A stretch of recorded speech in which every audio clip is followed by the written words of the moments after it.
Welcome to our channel. Today we how to log into Google Cloud, manage projects and billing step by step clearly.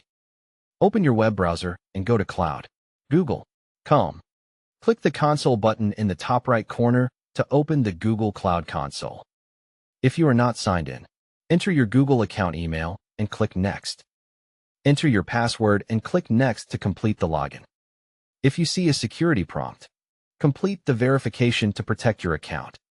After signing in, check the top bar and confirm you are inside Google Cloud Console.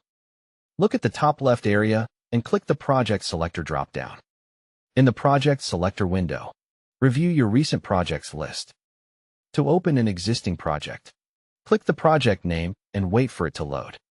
To create a new project, click New Project in the Project Selector window. Type a clear project name that matches your app or environment. Choose an organization or leave it as no organization if you do not have one.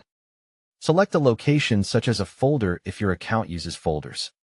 Click Create and wait until the project creation finishes.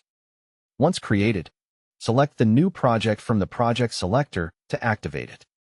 Open the navigation menu by clicking the three-line icon on the top left.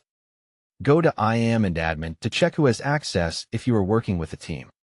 Return to the navigation menu and click Billing to start billing setup. If you are asked to link a billing account, click Link a billing account. Choose an existing billing account if you already have one, then click Set account. If you do not have a billing account, click Manage billing accounts and then Create account. Enter your billing profile details carefully and follow the on-screen instructions.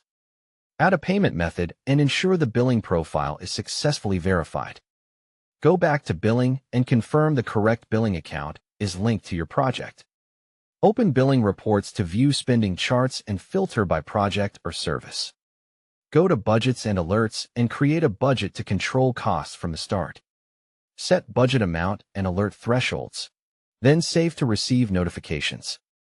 Return to the project selector anytime to switch projects and keep billing organized per project. Don't forget to like this video and subscribe to our channel for more step-by-step tech guides.